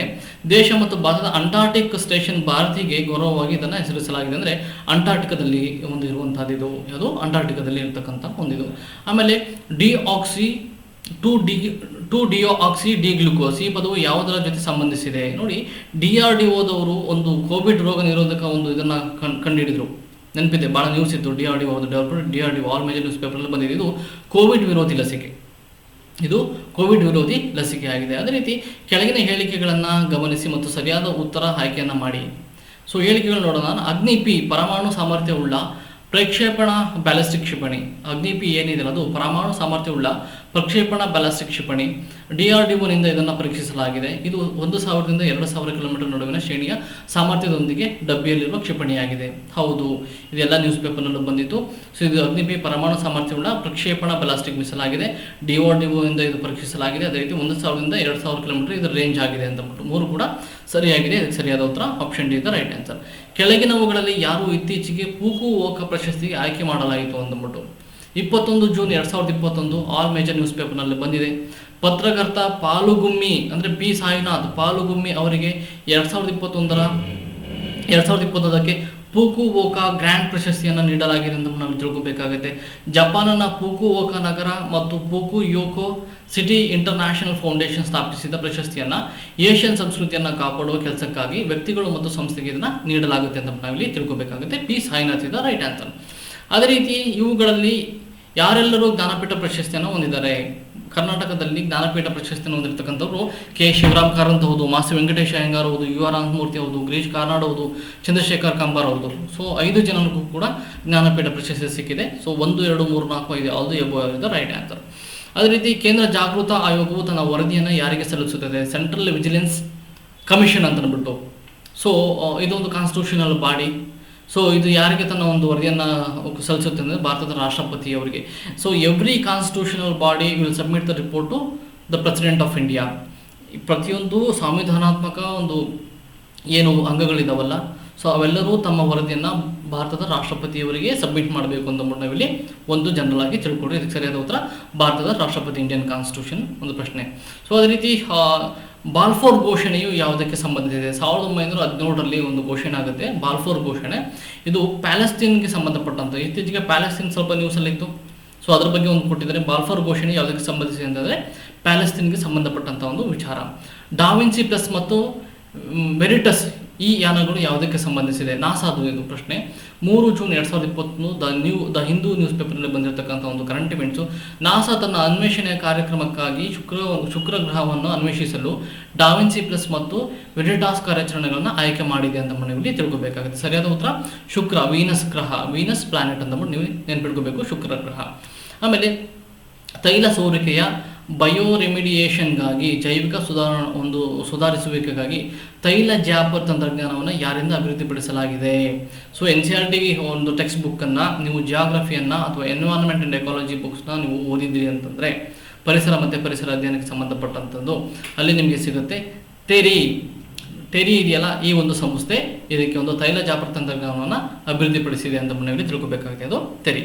ಸೊ ಭೌಗೋಳಿಕ ಸಮಯದ ಮೂಲಕ ಭೂಮಿಯ ಮೇಲೆ ಕಾಂತೀಯ ಧ್ರುವಗಳ ವಲಸೆಯನ್ನು ಏನೆಂದು ಕರೆಯುತ್ತಾರೆ? ಧ್ರುವದ ಅಲೆದಾಟ ಅಂತ ಕರೀತಾರೆ. ಅದಕ್ಕೆ ವಾಂಡರಿಂಗ್ ಅಂತ ಕರೀತಾರೆ. ಸೊ ಅದೇ ರೀತಿ 45ಕ್ಕೆ ಹೋದಾಗ ಬಂಗಾಳ ಕೊಲ್ಲಿಯಲ್ಲಿ ಚಂಡಮಾರುತಗಳ ರಚನೆಗೆ ಕಾರಣವಾದುದು ಕಡಿಮೆ ಒತ್ತಡ ಮತ್ತು ನಿಧಾನವಾದ ಮಂದವಾದ ಗಾಳಿ. ಆದರೆ ಟೆಂಪ್ರೇಚರ್ ಹೈ ಇರಬೇಕು. ಸೊ ಸರಿಯಾದ ಉತ್ತರ ಯಾವುದಪ್ಪ ಅಂತಂದರೆ 1 ಮತ್ತು 3. ಕಡಿಮೆ ಒತ್ತಡ ಮತ್ತು ನಿಧಾನವಾದ ಮಂದಗಾಳಿ ಇದೆಯಲ್ಲ, geography link to current event. ಯಾಕಂದರೆ ಒಂದು ಬೇ ಆಫ್ ಬೆಂಗಾಲ್ನಲ್ಲಿ ಅತಿ ಹೆಚ್ಚಾದಂಥ ಒಂದು ಸೈಕ್ಲೋನ್ಗಳು ಇತ್ತೀಚೆಗೆ ಒಂದು ಬರಲಿಕ್ಕೆ ಶುರುವಾಗಿದ್ದಾವೆ. ಆ ಜಿಯೋಗ್ರಫಿ ಟಾಪಿಕನ್ನು ಕರೆಂಟ್ ಇವೆಂಟ್ಸ್ಗೆ ಲಿಂಕ್ ಮಾಡಿದ್ದಾರೆ. ಸೊ ಕಡಿಮೆ ಒತ್ತಡ ಮತ್ತು ನಿಧಾನವಾದ ಮಂದವಾದ ಗಾಳಿ ಇದೆಯಲ್ಲ, ಇದು 2 ಕಾರಣ ಆಗಿರುತ್ತೆ ಚಂಡಮಾರುತಗಳು ಹೊಂದಿದ್ದಕ್ಕೆ, ರೈಟ್. ಸೊ ಅದೇ ರೀತಿ 46ಕ್ಕೆ ಬಂದಾಗ, ಸೊ ಟಾಪಿಕ್ ಯಾವುದಕ್ಕೆ ಸಂಬಂಧಪಟ್ಟಿದೆ, ಅಂತಾರಾಷ್ಟ್ರೀಯ ಸಂಸ್ಥೆಗಳಿಗೆ ಸಂಬಂಧಪಟ್ಟಂಥ ಒಂದು topic. United Nationals Human Rights Council ಪ್ರಧಾನ ಕಚೇರಿ ಎಲ್ಲಿದೆ ಅಂತ ಅಂದ್ಬಿಟ್ಟು, ಇದು ಜಿನೇವಾದಲ್ಲಿದೆ ಅಂತ ನೀವು ಇಲ್ಲಿ ನೆನ್ಪಿಟ್ಕೋಬೇಕಾಗುತ್ತೆ. ಸೊ ಕ್ವಾಡ್ ಇತ್ತೀಚೆಗೆ ಸುದ್ದಿಯಲ್ಲಿತ್ತು. ಕ್ವಾಡ್ ಗುಂಪುಗಾರಿಕೆಯ ಭಾಗವಾಗಿ ಈ ಕೆಳಗಿನ ಯಾವ ದೇಶಗಳಿವೆ ಅಂತಂದ್ಬಿಟ್ಟು, ಭಾರತ, USA, ಜಪಾನ್ ಮತ್ತು ಆಸ್ಟ್ರೇಲಿಯಾ. 1, 2, 3, 4 ಇದಕ್ಕೆ ಸರಿಯಾದ ಉತ್ತರ ಅಂತ ನೀವು ತಿಳ್ಕೊಳ್ರಿ. ಆಮೇಲೆ ನೆಕ್ಸ್ಟ್ 48ಕ್ಕೆ ಬಂದಾಗ, ವಿಂಚ್ಕಾಂಬ್ ಎಂದರೇನು? ಏನು ವಿಂಚ್ಕಾಂಬ್? ಸೊ ವಿಂಚ್ಕಾಂಬ್ ಇದೊಂದು ಉಲ್ಕಾಶಿಲೆ. ಇದು ಇತ್ತೀಚೆಗೆ ಯುಕೆನಲ್ಲಿ ಪತ್ತೆಯಾಗಿತ್ತು. ಇದು ಒಂದು ಕರೆಂಟ್ ಇವೆಂಟ್ಸ್ಗೆ ಸಂಬಂಧಪಟ್ಟಂಥ ಒಂದು ವಿಚಾರ. ಅದೇ ರೀತಿ 49ಕ್ಕೆ ಬರೋಣ. ಯಾರು ರಾಷ್ಟ್ರೀಯ ಬಿಕ್ಕಟ್ಟು ನಿರ್ವಹಣಾ ಸಮಿತಿಯ ಮುಖ್ಯಸ್ಥರಾಗಿರ್ತಾರೆ ಅಂತ ಕೇಳಿದ್ರೆ, ಭಾರತದ ಪ್ರಧಾನಿ. ಡಿಸಾಸ್ಟರ್ ಮ್ಯಾನೇಜ್ಮೆಂಟ್ ಏನು ಬರುತ್ತಲ್ಲ, ಸೊ ಅದು ಭಾರತದ ಪ್ರಧಾನಿ ಆಗಿರ್ತಾರೆ. ಅದೇ ರೀತಿ ಕೆಳಗಿನ ಯಾವುದರಲ್ಲಿ ಚಿತ್ರವು ರೆಟಿನಾ ಅಕ್ಷಿಪಟದ ಮುಂಭಾಗದಲ್ಲಿ ರೂಪುಗೊಳ್ಳುತ್ತದೆ? ಸಮೀಪ ದೃಷ್ಟಿ, ಮಯೋಪಿಯಾ, ಇಂಥ ಸಂದರ್ಭದಲ್ಲಿ ನೀವು ನೆನಪಿಟ್ಕೋಬೇಕಾಗಿದೆ. ಇದು ಸೈನ್ಸ್ಗೆ ರಿಲೇಟೆಡ್ ಟಾಪಿಕ್ ಆಗಿರುತ್ತೆ. ಆಮೇಲೆ ಕೇಶನ್ ರೋಗ ಯಾವುದರ ಕೊರತೆಯಿಂದ ಉಂಟಾಗುತ್ತದೆ? ಕೇಶನ್ ರೋಗ, ಸೊ ಇದು ಸೆಲೆನಿಯಂ ಅನ್ನೋ ಒಂದು ಇದು ಏನಾದರೂ ಕೊರತೆ ಆಯಿತು ಅಂತಂದರೆ ಕೇಶನ್ ರೋಗ ಬರುತ್ತೆ. ಇದು ಸೈನ್ಸ್ಗೆ ಸಂಬಂಧಪಟ್ಟಂಥ ಒಂದು ನ್ಯೂಸ್ ಆಗಿದೆ. ಸೊ ಹಿಮನದಿಗಳ ಅಂದರೆ ನೀರ್ಗಲ್ಲುಗಳು ದಪ್ಪವನ್ನು ಅಂದಾಜು ಮಾಡಲು ಯಾವ ದೇಶವು ವಾಯುಗಾಮಿ ರೆಡಾರ್ ಸಮೀಕ್ಷೆಗಳನ್ನು ನಡೆಸುತ್ತಿದೆ? ಎಲ್ಲ ನ್ಯೂಸ್ ಪೇಪರ್ನಲ್ಲೂ ಬಂದಿದ್ದು ಕರೆಂಟ್ ಇವೆಂಟ್ಸ್, ಇದು ಇಂಡಿಯಾ, ರೈಟ್. ಸೊ ಅದೇ ರೀತಿ ನೆಕ್ಸ್ಟ್ ಪ್ರಶ್ನೆಗೆ ಹೋಗೋದಾದರೆ, ಒಂದು ಮೇಣದ ಬತ್ತಿಯ ಶೂನ್ಯ ಗುರುತ್ವಾಕರ್ಷಣೆಯ ಸ್ಥಿತಿಯಲ್ಲಿ ಉರಿದರೆ ಏನಾಗುತ್ತೆ ಅಂತ ಕೇಳಿದರೆ, ಒಂದು ಮೇಣದ ಬತ್ತಿಯು ಶೂನ್ಯ ಗುರುತ್ವಾಕರ್ಷಣೆಯ ಸ್ಥಿತಿಯಲ್ಲಿ ಉರಿದರೆ ಏನಾಗುತ್ತೆ ಅಂತಂದರೆ, ಮೇಣದ ಬತ್ತಿಯ ಜ್ವಾಲೆ ಗೋಳಾಕಾರವಾಗಿ ಕಾಣುತ್ತೆ ಅಂತ ನಾವಿಲ್ಲಿ ತಿಳ್ಕೊಬೇಕಾಗುತ್ತೆ. ಮೇಣದ ಬತ್ತಿಯ ಜ್ವಾಲೆಯು ಗೋಳಾಕಾರವಾಗಿದೆ ಅಂತ ನಾವಿಲ್ಲಿ ತಿಳ್ಕೊಬೇಕು. ಇದು ಸೈನ್ಸ್ಗೆ ಸಂಬಂಧಪಟ್ಟಿದ್ದು. ಭಾರತದ ರಾಷ್ಟ್ರಪತಿಯವರು ರಾಜ್ಯಸಭೆಗೆ ಎಷ್ಟು ಸದಸ್ಯರ ಹೆಸರನ್ನು ಸೂಚಿಸುತ್ತಾರೆ? ಎಲ್ಲರಿಗೂ ಗೊತ್ತಿದೆ, 12 ಜನರನ್ನ. ಅದೇ ರೀತಿ ಸಾರ್ವಜನಿಕ ಲೆಕ್ಕಪತ್ರ ಸಮಿತಿಯ ಬಗ್ಗೆ ಕೆಳಗಿನ ಹೇಳಿಕೆಗಳನ್ನು ಗಮನಿಸಿ. ಸೊ ಇದು ಇಂಡಿಯನ್ ಕಾನ್ಸ್ಟಿಟ್ಯೂಷನ್ಗೆ ಸಂಬಂಧಪಟ್ಟಿದೆ. ಪಾರ್ಲಿಮೆಂಟರಿ ಕಮಿಟೀಸ್ಗಳು ಅಂತ ಬರುತ್ತೆ. ಯಾರಾದರೂ ಪಾರ್ಲಿಮೆಂಟರಿ ಕಮಿಟೀಸ್ಗಳನ್ನ ಓದಿದ್ರಿ ಅಂತಂದರೆ ಅಲ್ಲಿ ನಿಮಗೆ ಇದು ಬರುತ್ತೆ, ಸಾರ್ವಜನಿಕ ಲೆಕ್ಕಪತ್ರ ಸಮಿತಿ. ಆಮೇಲೆ ಅಂದಾಜು ಸಮಿತಿ, ಎಸ್ಟಿಮೇಟೆಡ್ ಒಂದು ಕಮಿಟಿ ಅಂತ ಬರುತ್ತೆ. ಸೊ ಇಲ್ಲಿ ಸಾರ್ವಜನಿಕ ಲೆಕ್ಕಪತ್ರ ಸಮಿತಿ ಬಗ್ಗೆ ನೋಡಿದ್ರೆ, ಇದು 15 ಒಟ್ಟು ಇದರಲ್ಲಿ 22 ಸದಸ್ಯರು ಇರ್ತಾರೆ. 15 ಲೋಕಸಭಾ ಸದಸ್ಯರು, 7 ರಾಜ್ಯಸಭೆ ಸದಸ್ಯರುಗಳು ಇರ್ತಾರೆ. ಇದು ಸರಿಯಾಗಿದೆ. ಎರಡನೇ, ಸಾರ್ವಜನಿಕ ಲೆಕ್ಕಪತ್ರ ಸಮಿತಿಯ ಕಾಲಾವಧಿ 1 ವರ್ಷ. ಪ್ರತಿ ವರ್ಷಕ್ಕೊಂದ್ಸತಿ ಅದು ರಿವೈಸ್ ಆಗ್ತಾ ಇರುತ್ತೆ. ಆಮೇಲೆ ಇದು ಕೆಲಸ ಏನಪ್ಪ ಅಂತಂದರೆ, CAGಯ ವಾರ್ಷಿಕ ವರದಿಗಳನ್ನು ಪರಿಶೋಧಿಸುವುದು ಇದರ ಮುಖ್ಯ ಒಂದು ಕಾರ್ಯವಾಗಿದೆ ಅಂದ್ಬಿಟ್ಟು. 3 ಕೂಡ ಸರಿಯಾಗಿದ್ದಾವೆ. ಕಣ್ಣು ಮುಚ್ಕೊಂಡು 1, 2, 3 ಅಂತ ನೀವು ಹಾಕ್ಬಿಡ್ಬೋದು. ಆಮೇಲೆ ಯಾರು ಎಲೆಕ್ಟ್ರಾನ್ ವಿದ್ಯುತ್ ಮೂಲ ಕಣಗಳನ್ನು ಶೋಧನೆ ಮಾಡಿದರು? J.J. ಥಾಮ್ಸನ್ ಇವರು ಒಂದು ಶೋಧನೆ ಮಾಡಿದರು. ಆಮೇಲೆ ಕಂಬಳ ಹೆಸರಿನ ವಾರ್ಷಿಕ ಎಮ್ಮೆ ಓಟ ಎಲ್ಲರಿಗೂ ಗೊತ್ತಿದೆ, ಕರ್ನಾಟಕ. ಸೊ ನಿಮಗೆ ಗೊತ್ತಿದೆ, ಉತ್ತರ ಕನ್ನಡದಲ್ಲಿ ಒಂದು ಹೆಸರಾಂತ ಒಂದು ಆಟ ಇದು ಕಂಬಳ, ಇದು ಕರ್ನಾಟಕದ್ದು. ಆಮೇಲೆ ಸೋವಾ ರಿಗ್ಪಾದ ರಾಷ್ಟ್ರೀಯ ಸಂಸ್ಥೆ ಎಲ್ಲಿ ಸ್ಥಾಪಿಸಲಾಯಿತು? ಇದು ಆಯುಷ್ ಇಲಾಖೆಗೆ ಸಂಬಂಧಪಟ್ಟಂಥ ಒಂದು ಇದು ಲೇಹ್ ಬರುತ್ತಲ್ಲ, ಲಡಾಖನ್ನು ಕೇಂದ್ರಾಡಳಿತ ಪ್ರದೇಶವನ್ನಾಗಿ ರೂಪಿಸಿದ ನಂತರ ಮತ್ತು ಲಡಾಖ್ನ ಸ್ಥಳೀಯ ಸಂಸ್ಕೃತಿಯನ್ನು ಉತ್ತೇಜಿಸಲು ಭಾರತ ಸರ್ಕಾರವು ಸೋವಾ ರಿಗ್ಪಾ ಔಷಧ ಪದ್ಧತಿಯನ್ನು ಉತ್ತೇಜಿಸಲು ನಿರ್ಧರಿಸಿದೆ. ಕೇಂದ್ರಾಡಳಿತ ಪ್ರದೇಶದ ಲಡಾಖ್ ಅಂದಾಜು ವೆಚ್ಚ ಯಾವುದಪ್ಪ ಅಂತಂದರೆ ಅದು 47.25 ಕೋಟಿ. ಇದಕ್ಕೆ ಸರಿಯಾದ ಉತ್ತರ ಲೇಹ್, ಸರಿಯಾದ ಉತ್ತರ. ಭಾರತದ ಚುನಾವಣಾ ಆಯೋಗದ ಮುಖ್ಯ ಚುನಾವಣಾ ಆಯುಕ್ತರನ್ನು ಯಾರು ನೇಮಿಸುತ್ತಾರೆ? ಎಲ್ಲ ಕಾನ್ಸ್ಟಿಟ್ಯೂಷನಲ್ ಬಾಡೀಸ್ನ ಹೆಡ್ಗಳನ್ನು ಅಥವಾ ಕಮಿಷನರ್ಗಳನ್ನ ನೇಮಿಸೋದು ಯಾರಪ್ಪ ಅಂತಂದರೆ ಭಾರತದ ರಾಷ್ಟ್ರಪತಿಗಳು ಅಂತ ನಾವಿಲ್ಲಿ ತಿಳ್ಕೊಬೇಕಾಗುತ್ತೆ. ಅದೇ ರೀತಿ ರಾಷ್ಟ್ರೀಯ ತುರ್ತು ಪರಿಸ್ಥಿತಿಯ ಘೋಷಣೆಯನ್ನು ಯಾವ ಸಂದರ್ಭದಲ್ಲಿ ಮಾಡಲಾಗುತ್ತದೆ? ಹೌದು, ಯುದ್ಧದ ಸಂದರ್ಭದಲ್ಲಿ ಮಾಡ್ತಾರೆ, ಸಶಸ್ತ್ರ ದಂಗೆ ಸಂದರ್ಭದಲ್ಲಿ ಮಾಡ್ತಾರೆ, ಮತ್ತು ಬಾಹ್ಯ ಆಕ್ರಮಣ ಸಂದರ್ಭದಲ್ಲಿ ಕೂಡ ಮಾಡ್ತಾರೆ. ಮೇಲಿನ ಎಲ್ಲವೂ ಕೂಡ ಸರಿಯಾಗಿದೆ ಇಂಡಿಯನ್ ಕಾನ್ಸ್ಟಿಟ್ಯೂಷನ್. ಆಮೇಲೆ ಮೊಲ, ಕೋಲು, ನಾವರ ಮತ್ತು ದುಬ್ರಾಜ್ ಇವುಗಳು ಏನು ಅಂತಂದ್ಬಿಟ್ಟು, ಸೊ ಬಯೋಟೆಕ್ನಾಲಜಿ ಸಂಬಂಧಪಟ್ಟದ್ದು. ಇವು ಭಾರತದ ಒಂದು ಬಗೆಯ ಹಕ್ಕಿಗಳ ಒಂದು ತಳಿಗಳಾಗಿರ್ತವೆ, ವೆರೈಟೀಸ್. ಯಾವುದು? ಮೊಲಕೊಲುಕುಲು, ನವರ ಮತ್ತು ದುಬ್ರಜ ಭಾರತದ ಬಗೆಯ ಹಕ್ಕಿಯ ಒಂದು ವೆರೈಟೀಸ್ ಆಗಿರ್ತದೆ ಅಂತ ತಿಳ್ಕೊಬೇಕಾಗುತ್ತೆ. 62 ಅಂತಾರಾಜ್ಯ ಪರಿಷತ್ನ ಸ್ಥಾಯಿ ಸಮಿತಿಯ ಅಧ್ಯಕ್ಷರು ಯಾರಾಗಿರ್ತಾರೆ? ಪ್ರಧಾನಮಂತ್ರಿ. ಇಂಟರ್ ಸ್ಟೇಟ್ ಕೌನ್ಸಿಲ್ ಚೇರ್ಮನ್ ಆಗಿರ್ತಾರಪ್ಪ ಅಂತಂದರೆ ಅವರು ಒಂದು ಭಾರತದ ಪ್ರಧಾನಿ ಆಗಿರ್ತಾರೆ ಅಂತ ನೀವು ತಿಳ್ಕೊಬೇಕಾಗುತ್ತೆ. ಸೊ ಅಂತಾರಾಜ್ಯ ಪರಿಷತ್ತಿನ ಸ್ಥಾಯಿ ಸಮಿತಿ ಅಧ್ಯಕ್ಷರು ಪ್ರಧಾನಮಂತ್ರಿ ಆಗಿರೋದಿಲ್ಲ, ಕೇಂದ್ರ ಗೃಹ ಮಂತ್ರಿಗಳು ಆಗಿರ್ತಾರೆ. ಯಾರು? ಕೇಂದ್ರ ಗೃಹ ಮಂತ್ರಿಗಳಾಗಿರ್ತಾರೆ, ಪ್ರಧಾನಮಂತ್ರಿ ಅಲ್ಲ. ಇದನ್ನು ಸರಿಯಾಗಿ ಮಾಡಿಕೊಡ್ರಿ, ಕೇಂದ್ರ ಗೃಹ ಮಂತ್ರಿಗಳು. ಅಂತಾರಾಜ್ಯ ಪರಿಷತ್ತಿನ ಸ್ಥಾಯಿ ಸಮಿತಿಯ ಅಧ್ಯಕ್ಷರು ಯಾರು? ಕೇಂದ್ರ ಗೃಹ ಮಂತ್ರಿಗಳಾಗಿರ್ತಾರೆ, ನೆನ್ಪಿಟ್ಕೊಳ್ರಿ. ಸರಿಯಾದ ಉತ್ತರ ಯಾವ್ದಪ್ಪ ಅಂದರೆ ಕೇಂದ್ರ ಗೃಹ ಮಂತ್ರಿಗಳು. ಭಾರತದ ಅಧಿಕೃತ ಭಾಷೆಗಳ ಬಗ್ಗೆ ಕೆಳಗಿನ ಹೇಳಿಕೆಗಳನ್ನು ಗಮನಿಸಿ ಮತ್ತು ಸರಿಯಾದದನ್ನು ಆಯ್ಕೆ ಮಾಡಿ.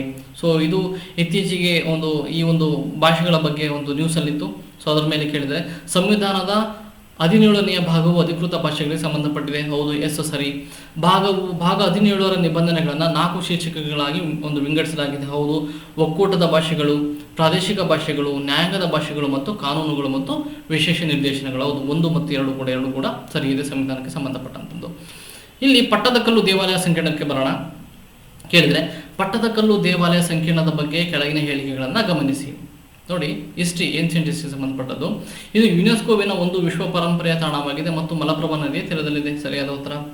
ಇದು ಪಾಂಡ್ಯ ರಾಜವಂಶದ ಆಳ್ವಿಕೆ ಸಮಯದಲ್ಲಿ ನಿರ್ಮಿಸಲಾಗಿತ್ತು. ಇಲ್ಲ, ಇದು ಚಾಳುಕ್ಯ ರಾಜವಂಶದ ಕಾಲದಲ್ಲಿ ಇದನ್ನು ನಿರ್ಮಿಸಲಾಗಿತ್ತು. ಆಪ್ಷನ್ 2 ಎಲಿಮಿನೇಟ್ ಮಾಡಿ, ತಪ್ಪು. ಸಂಕೀರ್ಣದಲ್ಲಿರುವ ವಿರೂಪಾಕ್ಷ ದೇವಾಲಯವನ್ನು ರಾಣಿ ಲೋಕಮಹಾದೇವಿಯವರಿಂದ ನಿರ್ಮಿಸಲಾಗಿದೆ. ಸರಿಯಾದ ಉತ್ತರ 1 ಮತ್ತು 3 ಸರಿಯಾದ ಉತ್ತರ ಆಗಿರುತ್ತೆ. 1 ಮತ್ತು 3 ಇದ ರೈಟ್ ಆನ್ಸರ್.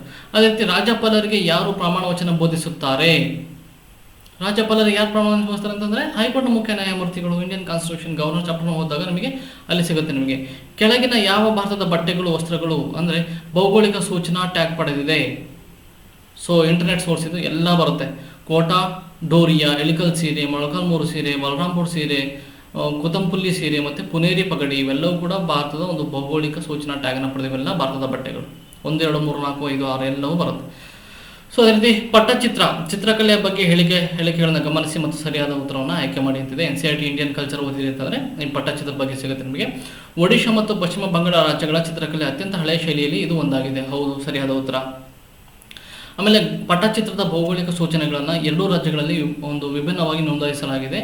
ಏಕೆಂದರೆ 2 ರಾಜ್ಯಗಳಲ್ಲಿನ ವರ್ಣಚಿತ್ರ ಶೈಲಿ ಮತ್ತು ಲಕ್ಷಣಗಳನ್ನು ಏನಾಗಿದೆ, ವಿಭಿನ್ನವಾಗಿವೆ. ಹೌದು, ಸರಿ. 1 ಮತ್ತು 2 ಭೌಗೋಳಿಕ ಸೂಚನೆಗೆ ಅಂತ ಬಂದಾಗ 2 ವಿಭಿನ್ನವಾಗಿದೆ ಅಂತ ಹೇಳಬೇಕು. 1 ಮತ್ತು 2 ಇದ ರೈಟ್ ಆನ್ಸರ್. ನೆಕ್ಸ್ಟು ಪತ್ರೊಡೆ. ಎಲ್ಲರಿಗೂ ಗೊತ್ತಿದೆ ಪತ್ರೊಡೆ ಬಗ್ಗೆ. ಸೊ ಪತ್ರೊಡೆ ಬಗ್ಗೆ ಕೆಳಗಿನ ಹೇಳಿಕೆಯನ್ನು ಗಮನಿಸಿ ಮತ್ತು ಸರಿಯಾದ ಉತ್ತರವನ್ನು ಆಯ್ಕೆ ಮಾಡಿ ಅಂತಿದೆ. ಇದು ಕೊಲೊಕೇಶಿಯಾ ಎಲೆಗಳನ್ನು ಬಳಸಿ ತಯಾರಿಸಿದ ಸಸ್ಯಾಹಾರಿ ಖಾದ್ಯವಾಗಿದೆ ಮತ್ತು ಇದನ್ನು ಕರ್ನಾಟಕದ ಕರಾವಳಿ ಪ್ರದೇಶಗಳಲ್ಲಿ ಅಡುಗೆ ಮಾಡುತ್ತಾರೆ. ಪತ್ರೊಡೆ. ಹೌದು, ಸರಿಯಾದ ಉತ್ತರ.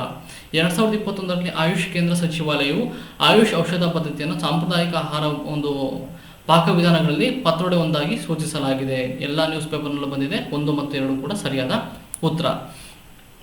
ಸೊ ಅದೇ ರೀತಿ ಕೆಳಗಿನ ಮಾಹಿತಿ ಆಧಾರದ ಮೇಲೆ ಇದು ಭಾರತದ ಯಾವ ಬುಡಕಟ್ಟು ಎಂದು ಕಂಡು ಬರುತ್ತದೆ, ಅದು ಕಂಡುಹಿಡಿಯಿರಿ ಅಂತ ಕೇಳಿದರೆ ಜನಾಂಗೀಯ ಗುಂಪನ್ನು ಹಬ್ಮಿ ಹೆಸರಿನಿಂದಲೂ ಕೂಡ ಕರೆಯುತ್ತಾರೆ ಮತ್ತು ಮೂಲದಲ್ಲಿ ಆಫ್ರಿಕಾ ಎಂದು ನಂಬಲಾಗಿದೆ. ಎರಡನೇದು, ಅವರ ಜನಸಂಖ್ಯೆ ಮುಖ್ಯವಾಗಿ ಗುಜರಾತ್, ಕರ್ನಾಟಕ, ಹೈದರಾಬಾದ್ ಮೊದಲಾದ ಭಾರತದ ಕ್ಷೇತ್ರಗಳಲ್ಲಿ ಇದಾವಂತಿದ್ದಾರೆ. ಅವರನ್ನು ವಿಶೇಷವಾಗಿ ದುರ್ಬಲ ಬುಡಕಟ್ಟು ಗುಂಪುಗಳನ್ನು ಪಟ್ಟಿಯಲ್ಲಿ ಸೇರಿಸಲಾಗಿದೆ. ಯಾರು ಅವರು ಅಂತಂದರೆ ಅವರು ಸಿದ್ದಿ ಜನಾಂಗದವರು, ಸಿದ್ದಿ ಬುಡಕಟ್ಟು. ಓಕೆ, ಸೊ ಇದಕ್ಕೆ ಸರಿಯಾದ ಉತ್ತರ ಸಿದ್ದಿ. Option B is the right answer. ಮುಂದಕ್ಕೆ ಹೋದಾಗ ಕೆಳಗಿನವುಗಳನ್ನು ಹೊಂದಿಸಿ ಬರೀರಿ. ನಾಥುಪುರ ಪಟ್ಟು, ಲಾವಣಿ, ಭಾವಗೀತೆ, ಬಾಂಗ್ರಾ ಒಂದು ಕಡೆ ಕೊಟ್ಟರೆ ಯಾವ್ಯಾವ ರಾಜ್ಯಕ್ಕೆ ಸಂಬಂಧಪಟ್ಟಿದೆ ಅಂತ ನಿಮಗೆ ಇಲ್ಲಿ 2 ಗೊತ್ತಾದರೆ ಸಾಕು. ಭಾವಗೀತೆ ಅಫಿಷಿಯಲಿ ಯಾರಿಗೂ ಕೂಡ ಕರ್ನಾಟಕ ಗೊತ್ತಿದೆ. ಸಿಗೆ 1. ಲಾವಣಿ ಯೂಶಲಿ ಎಲ್ಲಪ್ಪ ಅಂದ್ರೆ ಲಾವಣಿ ಯಾವಾಗಲೂ ಕೂಡ ಮಹಾರಾಷ್ಟ್ರದಲ್ಲಿ. ಬಿಗೆ 4 1 ನೋಡ್ರಿ, ಮತ್ತೆಲ್ಲ ರಿಪೀಟ್ ಆಗಿದೆ. ಇಲ್ಲ, ಆಪ್ಷನ್ ಎ ಏನಿದೆಯಲ್ಲ ನಾಥುಪುರ ಪಟ್ಟು ಇದು ಯಾವುದಕ್ಕೆ ಅಂತಂದರೆ ತಮಿಳುನಾಡು, ಲಾವಣಿ ಒಂದು ಮಹಾರಾಷ್ಟ್ರ, ಭಾವಗೀತೆ ಕರ್ನಾಟಕ, ಭಾಂಗ್ರಾ ಅದು ಪಂಜಾಬ್. ಸರಿಯಾದ ಉತ್ತರ option A is the right answer. So ಅದೇ ರೀತಿ ಲೋಕ್ ಅದಾಲತ್ಗಳ ಬಗ್ಗೆ ಕೆಳಗಿನ ಸರಿಯಾದ ಹೇಳಿಕೆಗಳನ್ನು ಆಯ್ಕೆ ಮಾಡಿ ಅಂತ ಇದೆ. ಸೊ ಲೋಕ್ ಅದಾಲತ್ ಬಗ್ಗೆ ಹೇಳೋದಾದರೆ ಲೋಕ್ ಅದಾಲತ್ತು ಪ್ರಶಸ್ತಿಯನ್ನು ಸಿವಿಲ್ ನ್ಯಾಯಾಲಯದ ತೀರ್ಪು ಅಥವಾ ಯಾವುದೇ ಇತರ ನ್ಯಾಯಾಲಯದ ಆದೇಶವೆಂದು ಪರಿಗಣಿಸಲಾಗುತ್ತದೆ. ಹೌದು, ಸರಿಯಾದ ಉತ್ತರ. ಲೋಕ್ ಅದಾಲತ್ ಪ್ರಶಸ್ತಿಯ ವಿರುದ್ಧ ಸಂಬಂಧಪಟ್ಟ ಪಕ್ಷಗಳು ಮೇಲ್ಮನವಿ ಸಲ್ಲಿಸಬಹುದು. ಮೇಲ್ಮನವಿಯನ್ನು ಸಲ್ಲಿಸಲಿಕ್ಕೆ ಯಾವುದೇ ಪಕ್ಷಗಳಿಗೆ ಅವಕಾಶ ಇಲ್ಲ. ಆಪ್ಷನ್ 1 ಮಾತ್ರ ಸರಿಯಾಗಿದೆ. ಭಾರತದಲ್ಲಿ ಸ್ಥಳೀಯ ಸ್ವಯಂ ಸರ್ಕಾರದ ತಂದೆಯಾಗಿ ಯಾರನ್ನು ಪರಿಗಣಿಸುತ್ತಾರೆ? ಲಾರ್ಡ್ ರಿಪ್ಪನ್ ಅನ್ನು ಪರಿಗಣಿಸ್ತಾರೆ. ಸೊ ಭಾರತದಲ್ಲಿ ಸ್ಥಳೀಯ ಸ್ವಯಂ ಸರ್ಕಾರದ ತಂದೆಯಾಗಿ ಯಾರನ್ನ ಪರಿಗಣಿಸಿದ್ದಾರೆ ಅಂತಂದರೆ ಲಾರ್ಡ್ ರಿಪ್ಪನ್ ನೆನ್ಪಿಟ್ಕೊಳ್ರಿ, ಇತಿಹಾಸದಲ್ಲಿ ಬರುತ್ತೆ ನಿಮಗೆ. ಅದೇ ರೀತಿ ಯಾರಾದರೂ ಇಂಡಿಯನ್ ಕಾನ್ಸ್ಟಿಟ್ಯೂಷನ್ ಲಕ್ಷ್ಮೀಕಾಂತ್ ಬುಕ್ಕನ್ನು ಓದಿದ್ರಿ ಅಂತಂದರೆ ಅಲ್ಲೂ ಕೂಡ ನಿಮಗೆ ಸಿಗುತ್ತೆ. ಆಮೇಲೆ ಶಹತೂಷ್ ಒಂದು ವಿಧದ ಶಾಲು ಇದಾಗಿದ್ದು ಇದನ್ನು ಯಾವುದರ ಕೂದಲಿನಿಂದ ತಯಾರಿಸಲಾಗಿದೆ? ಸೊ ಇದು ರೀಸೆಂಟ್ ಕರೆಂಟ್ ಇವೆಂಟ್ ಅಲ್ಲಿ ಬರುತ್ತೆ ನೋಡಿ. ಈ ಶಾಲುಗಳನ್ನು ಏನು ಮಾಡಿದರೆ ನಿಷೇಧಿಸಲಾಗಿದ್ದಾರೆ. ಈ ಶಹತೂಷ್ ಎಂಬ ಶಾಲುಗಳನ್ನು ನಿಷೇಧ ಮಾಡಿದ್ದಾರೆ. ಸೊ ಯಾಕೆ ನಿಷೇಧ ಮಾಡಿದ್ದಾರೆ ಅಂತಂದರೆ ಈ ಟಿಬೇಟಿಯನ್ ಒಂದು ಆ್ಯಂಟಿಲೋಪ್ ಬರುತ್ತಲ್ಲ, ಈ ಟಿಬೇಟಿಯನ್ ಹುಲ್ಲೆ ಇದರ ಒಂದು ಚರ್ಮದಿಂದ ಈ ಒಂದು ಶಾಲನ್ನು ಮಾಡ್ತಾರೆ. ಈ ಟಿಬೇಟಿಯನ್ ಹುಲಿಯ ಒಂದು ಸಂತತಿಗಳು ಏನಾಗ್ತದೆ, ಕಡಿಮೆ ಆಗ್ತದೆ. It's coming to the endangered species ಒಂದು ಪಟ್ಟಿಗೆ ಬಂದಿದೆ. So the Hindu news paper 8 March 2021 ಇದ್ರ ಬಗ್ಗೆ ಬಂದಿದೆ ಒಂದು ವರದಿ. ಸೊ ಅದು ಒಂದು ವಿಧದ ಶಾಲು ಆಗಿದ್ದು ಇದನ್ನು ಯಾವುದರ ಕೂದಲಿಂದ ತರಿಸಲಾಗಿದೆ ಅಂತಂದರೆ ಟಿಬೇಟಿಯನ್ ಹುಲ್ಲೆ ಅಂತಂದ್ಬಿಟ್ಟು ನೀವು ನೆನ್ಪಿಟ್ಕೋಬೇಕಾಗಿದೆ. ಟಿಬೇಟಿಯನ್ ಒಂದು ಆಂಟಿಲೋಪ್ ಅಂತಂದ್ಬಿಟ್ಟು. ಸೊ ಅದೇ ರೀತಿ ಸಹಕಾರಿ ಸಂಘಗಳನ್ನು ರೂಪಿಸುವುದು ಮೂಲಭೂತ ಹಕ್ಕು ಎಂದು ಸಂವಿಧಾನದ ಯಾವ ವಿಧಿಯು ಹಕ್ಕನ್ನು ಮಾಡಿದೆ? 19 ಆರ್ಟಿಕಲ್ 19 ಯಾರಿಗೂ ಕೂಡ ಗೊತ್ತಿದೆ. ಸೊ ಉಪನಿಷತ್ತುಗಳು ಎಷ್ಟಿವೆ? 108. NCERT ವೇದಗಳ ಒಂದು ಯುಗ, ವೇದಗಳ ಕಾಲಕ್ಕೆ ಹೋದ್ರಿ ಅಂತಂದರೆ ಅಲ್ಲಿ ನಿಮಗೆ ಸಿಗುತ್ತೆ 108 ಉಪನಿಷತ್ತುಗಳಿವೆ.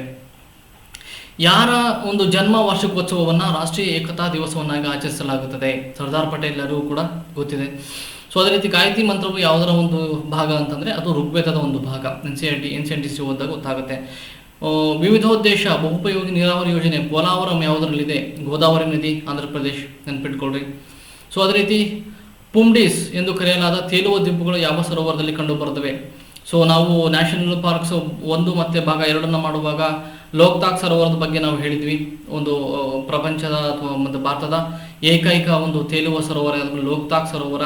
ಇಲ್ಲಿ ಪುಂಡೀಸ್ ಎಂದು ಕರೆಯುವ ತೇಲುವ ದ್ವೀಪಗಳು ಯಾವ ಸರೋವರದಲ್ಲಿ ಕಂಡುಬರ್ತವೆ ಅಂದರೆ ಲೋಕ್ತಾಕ್ ಸರೋವರದಲ್ಲಿ ಕಂಡುಬರ್ತವೆ ಅಂತ ನೀವು ತಿಳ್ಕೊಬೇಕಾಗುತ್ತೆ. ಅದೇ ರೀತಿ ಮೈಕ್ರೋಪ್ಲಾಸ್ಟಿಕ್ ಬಗ್ಗೆ ಕೆಳಗಿನ ಹೇಳಿಕೆಗಳನ್ನು ಗಮನಿಸಿ ಮತ್ತು ಸರಿಯಾದ ಉತ್ತರವನ್ನು ಆಯ್ಕೆ ಮಾಡಿ. ಅವು ನೀರಿನಲ್ಲಿ ಕರಗುವುದಿಲ್ಲ, ಹೌದು, ಮತ್ತು ಆದ್ದರಿಂದ ಸಮುದ್ರ ಮಾಲಿನ್ಯಕ್ಕೆ ಪ್ರಮುಖ ಕಾರಣ ಆಗ್ತವೆ, ಹೌದು, ದ ರೈಟ್ ಆನ್ಸರ್. ನೈಲಾನ್ ಒಂದು ವಿಧದ ಮೈಕ್ರೋಪ್ಲಾಸ್ಟಿಕ್, ನೈಲಾನ್ ಕೂಡ ಒಂದು ವಿಧದ ಮೈಕ್ರೋಪ್ಲಾಸ್ಟಿಕ್. ಸೊ NCERT ಸೈನ್ಸ್ ಓದಿದ್ರಿ ಅಂತಂದರೆ ಸೊ 1 and 2 ಇದು ಕರೆಕ್ಟ್ ಆನ್ಸರ್. 1 ಮತ್ತು 2 ಕೂಡ ಸರಿಯಾದ ಉತ್ತರ. ಆಪ್ಷನ್ 81ನೇ ಪ್ರಶ್ನೆಗೆ ಹೋದಾಗ ಜೌಗು ಪ್ರದೇಶಗಳಲ್ಲಿ ಬೆಳೆಯುವ ಸಸ್ಯಗಳನ್ನು ಎಂದು ಕರೆಯುತ್ತಾರೆ? ಅವನ್ನ ಜೆರೋಫೈಟ್ಸ್ ಅಂತ ಬಿಟ್ಟು ಕರೀತಾರೆ. ಆಪ್ಷನ್ ಬಿ ಅದು ಫೈಟ್ಸ್ ಅಂತ ಬಿಟ್ಟು ಕರೀತಾರೆ. ಸೊ ಮಾರ್ಷಿ ಸಾಯಿಲ್, ಜೌಗು ಅಂದರೆ ಮಾರ್ಷಿ ಪ್ರದೇಶಗಳು, ಈ ಮ್ಯಾಂಗ್ರೋವ್ಸ್ ಎಲ್ಲ ಬೆಳಿತಾವಲ್ಲ ಆ ಮ್ಯಾಂಗ್ರೋವ್ಸ್ ಅವನ್ನೆಲ್ಲವನ್ನು ಕೂಡ ಅಂತ ಕರೀತಾರೆ ಜೆರೋಫೈಟ್ಸ್ ಅಂತ ಬಿಟ್ಟು ಕರೀತಾರೆ. NCERT text book environment and ecology ಹೋದರೆ ನಿಮಗೆ ಅಲ್ಲಿ ಸಿಗುತ್ತೆ. ಬಾಬಾ ಕಲ್ಯಾಣ್ ಕಮಿಟಿ ಯಾವುದರ ಒಂದು ಕೂಡ ಸಂಬಂಧಿಸಿದೆ? ಜನವರಿ 10, 2021 ಪ್ರೆಸ್ ಇನ್ಫಾರ್ಮೇಷನ್ ಬ್ಯೂರೋ. ಸೊ ವಿಶೇಷ ಆರ್ಥಿಕ ವಲಯ, ಸ್ಪೆಷಲ್ ಎಕನಾಮಿಕ್ ಝೋನ್ಗೆ ಸಂಬಂಧಪಟ್ಟಂತಹ ಒಂದು ವಿಚಾರ. ಸೊ ಜನವರಿ 10, 2020 ಪ್ರೆಸ್ ಇನ್ಫಾರ್ಮೇಷನ್ ಬ್ಯೂರೋದಲ್ಲಿ ನಿಮಗೆ ಇದ್ರ ಬಗ್ಗೆ ನಿಮಗೆ ಇದು ಸಿಗುತ್ತೆ. ನಿಮಗೆ E100 ಪೈಲಟ್ ಪ್ರಾಯೋಗಿಕ ಯೋಜನೆ ಯಾವುದರ ಕೂಡ ಸಂಬಂಧಿಸಿದೆ ಅಂತಂದ್ಬಿಟ್ಟು. ಸೊ ಇದು ಎಥನಾಲ್ ಉತ್ಪಾದನೆ, ಕರೆಂಟ್ ಇವೆಂಟ್ಸ್. E100 ಅಂದರೆ ಎಥನಾಲ್ ಉತ್ಪಾದನೆ ಬಗ್ಗೆ ಸಂಬಂಧಿಸಿರ್ತಕ್ಕಂಥ ಒಂದು ಯೋಜನೆ ಇದು. E100 ಪೈಲಟ್ ಒಂದು ಯೋಜನೆ. ಅದೇ ರೀತಿ ಕಾರ್ಬಿಸ್ ಕೊಲ್ಲಿ ಘೋಷಣೆ ಇದು ಯಾವ ಶೃಂಗಸಭೆ ಅಥವಾ ಸಮ್ಮೇಳನದ ಒಂದು ಕೂಡ ಸಂಬಂಧಿಸಿದೆ? ಇದು ಕರೆಂಟ್ ಇವೆಂಟ್ಗೆ ಸಂಬಂಧಪಟ್ಟಿದೆ. ಈಗ ಇತ್ತೀಚೆಗೆ ನಡೆದು G7 ಶೃಂಗಸಭೆ 2021, ಅದು G7 ಶೃಂಗಸಭೆ, ಕಾರ್ಬಿಸ್ ಕೊಲ್ಲಿ ಘೋಷಣೆ, ರೈಟ್. ಸೊ ಅದೇ ರೀತಿ 85 ಬ್ಲೂ ಬೇಬಿ ಸಿಂಡ್ರೋಮ್, ಇದಕ್ಕೆ ಕಾರಣ ನೈಟ್ರೇಟಿಂದ ಈ ಒಂದು ಬ್ಲೂ ಬೇಬಿ ಸಿಂಡ್ರೋಮ್ ಬರುತ್ತೆ. NCERT ಸೈನ್ಸ್ ಅಲ್ಲೂ ಕೂಡ ಬರುತ್ತೆ. ಎನ್ವೈರನ್ಮೆಂಟು ಪೊಲ್ಯೂಟೆಂಟ್ಸ್ ಅಲ್ಲೂ ಕೂಡ ಇದು ಬರುತ್ತೆ ನಮಗೆ ನೈಟ್ರೇಟ್. ಸೊ 86ಕ್ಕೆ ಬರೋಣ. ಮುಷೈರಾ ಬಗ್ಗೆ ಹೇಳಿಕೆಗಳನ್ನು ಗಮನಿಸಿ ಮತ್ತು ಸರಿಯಾದ ಉತ್ತರಗಳನ್ನು ಆಯ್ಕೆ ಮಾಡಿ. ಸೊ ಕರೆಂಟ್ ಇವೆಂಟ್ಸ್ ಎಲ್ಲ ಮೇಜರ್ ನ್ಯೂಸ್ ಪೇಪರ್ನಲ್ಲಿ ಬಂದಿತ್ತು. ಮುಷೈರಾ ಇದು ಅಲ್ಪಸಂಖ್ಯಾತರಿಗೆ ಸಂಬಂಧಪಟ್ಟದ್ದು. ಕೇಂದ್ರ ಅಲ್ಪಸಂಖ್ಯಾತ ವ್ಯವಹಾರಗಳ ಸಚಿವಾಲಯವು ಮುಷೈರಾವನ್ನು ಆಯೋಜಿಸುತ್ತದೆ, ಹೌದು. ಆಮೇಲೆ ಇದರಲ್ಲಿ ದೇಶದಾದ್ಯಂತ ಕವಿಗಳು ತಮ್ಮ ಕವಿತೆಗಳನ್ನು ಪಠಿಸುತ್ತಾರೆ, ಹೌದು.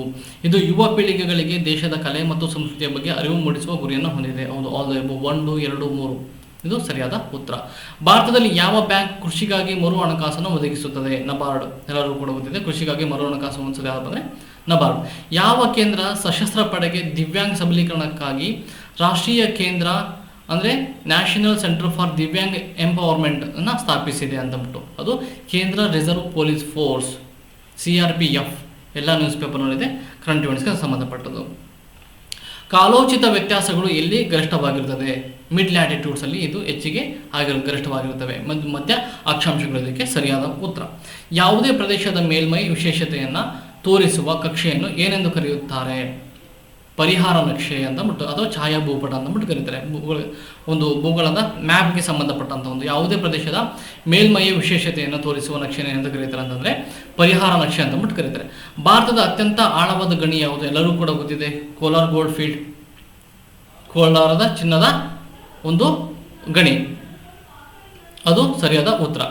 ಅದೇ ರೀತಿ ಕೆಳಗಿನ ಸಸ್ಯ ವರ್ಗಗಳಲ್ಲಿ ಯಾವುದು ಗರಿಷ್ಠ ಜೈವಿಕ ಒಂದು ವೈವಿಧ್ಯವನ್ನು ಪ್ರದರ್ಶಿಸುತ್ತದೆ?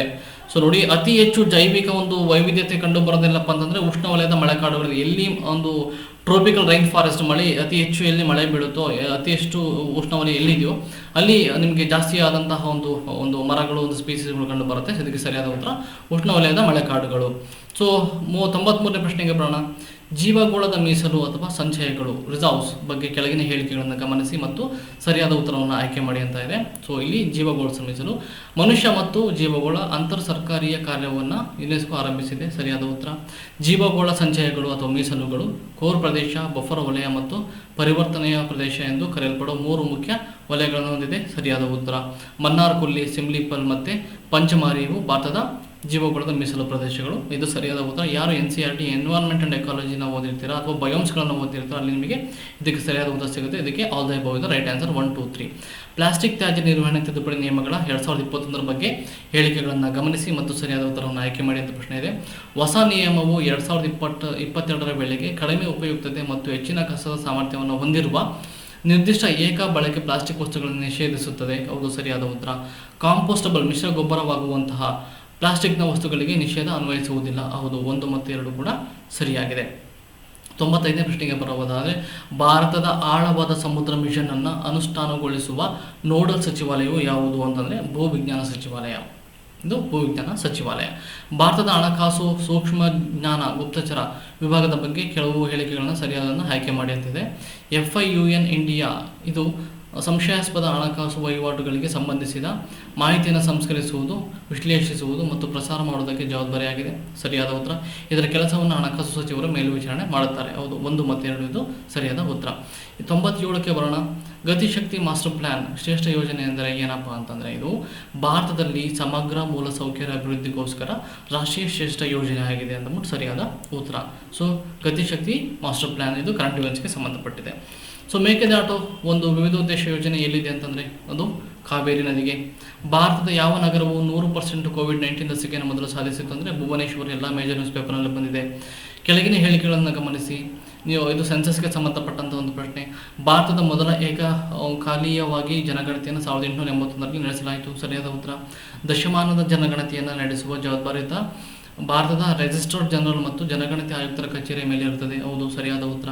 2011ರ ಸಾಮಾಜಿಕ ಆರ್ಥಿಕ ಜಾತಿಗಣತಿಯು ವಿವಿಧ ಸಮುದಾಯಗಳ ಸಾಮಾಜಿಕ ಆರ್ಥಿಕ ಸ್ಥಿತಿಯ ಬಗ್ಗೆ ದಾಖಲೆಯನ್ನು ಪಡೆಯಿತು. ಹೌದು, ಆಲ್ ದ ಅಬೌವ್ ಇದೆ ರೈಟ್ ಆನ್ಸರ್. 1, 2 ಮತ್ತು 3 ಇದೆ right answer.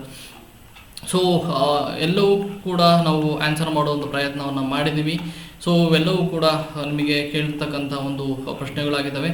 So current events maximum questions ಇತ್ತು. ಸೊ ಇತಿಹಾಸದ ಮಾಡರ್ನ್ ಇಂಡಿಯಾ ಅಂದರೆ ನಮ್ಮ ಒಂದು ಆಧುನಿಕ ಭಾರತದ ಇತಿಹಾಸದ ಬಗ್ಗೆ ಪ್ರಶ್ನೆಗಳು ಇರಲಿಲ್ಲ.